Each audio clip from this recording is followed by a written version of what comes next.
about people who are confusing us and creating ruses that we don't understand. It seems like the dating Gen Z, associations with Gen Z, is the new way of getting yourself ahead, or at least is what a lot more people who are not Gen Z are using as a tactic to get themselves back in conversation. We saw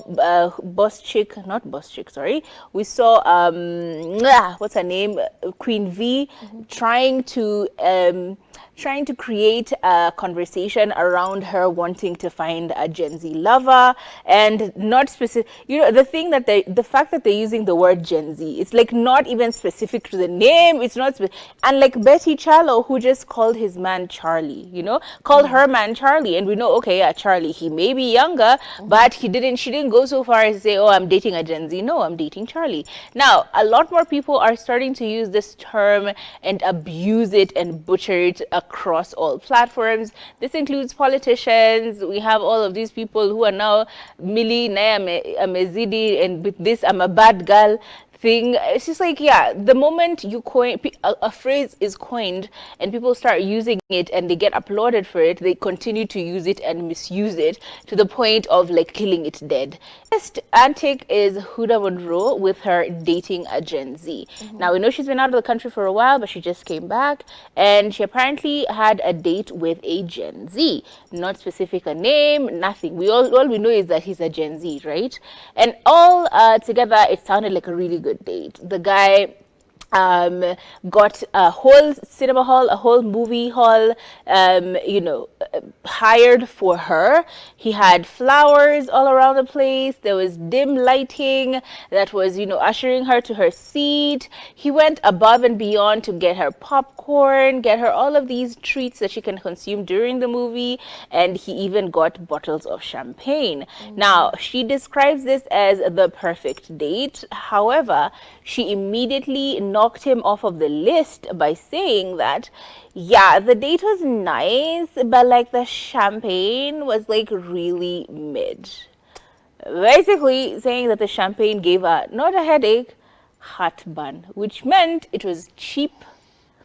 And so she continued to say that, yeah, the organizers did a good thing, but they really let him down on the champagne. Like they should have, gotten me expensive champagne. Maybe then I'd have started dating this Gen Z. Ningempea kama sio the cheap champagne, which apparently wasn't even his fault. It was the organizer's fault. So she's faulting him for something that he honestly didn't, have a hand in creating or doing wrong, right?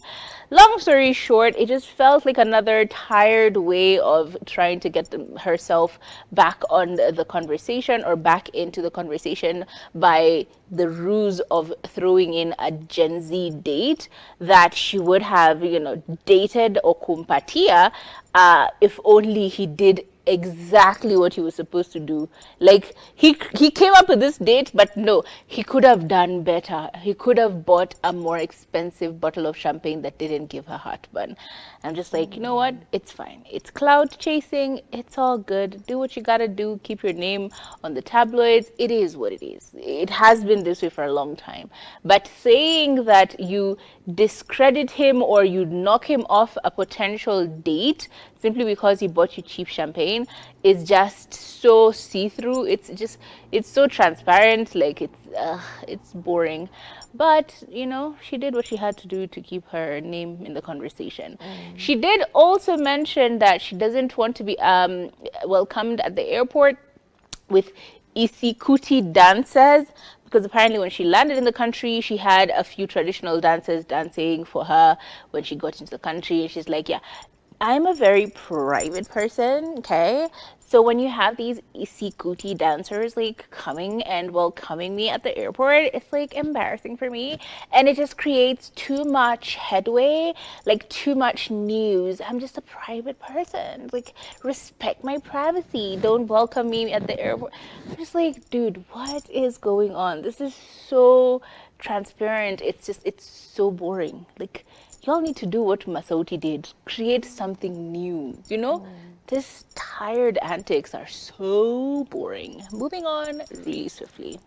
You know what? I just don't get it. If somebody does something Above and nice for you. beyond. Somebody goes to such lengths to do something sweet for you, and instead of saying, you know what, thank you, you decide to nitpick all the tiny little things you didn't like about all of this. You know, you told somebody, hey, I'm coming back to Kenya, I'm coming back to the country, and because they like you and they want to make you feel special, they arranged for traditional dancers to come and dance for you and welcome you back into the country. And then they have to get on their social media and see how you said, yeah, I don't like that. I really don't like that. On top of that, you take them on a date because they've said, I'm a private person. I don't want to be seen out there. I don't want to do the most. You take them out on a date and they're like, private, exclusive he booked out a whole cinema. And then you're like, yeah, the champagne was gave me like heartburn. super cheap. And then on top of that, there was the thing she said that she's only meeting people at the Marriott, JW, and there has to be $30,000 in the safe and a bottle of Dom to welcome her because, you know, you must bless the meeting. And I'm just like, what exactly are we doing here? Do you know what? Are you actually dating this person, or are you advertising an...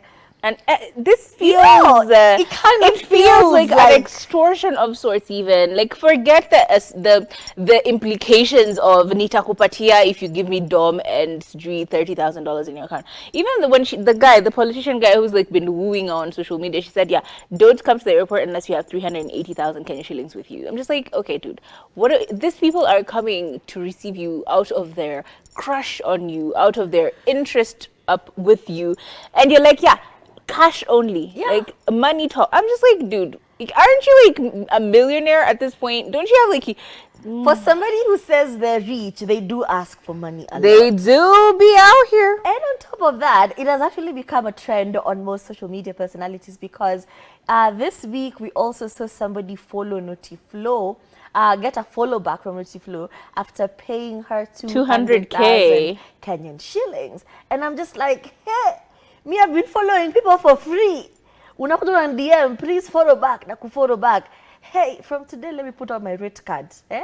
Ni DM ukiwa na money. Usiniambie follow back for no reason, but that just makes absolutely no sense. It just doesn't. Hey, It's so crass.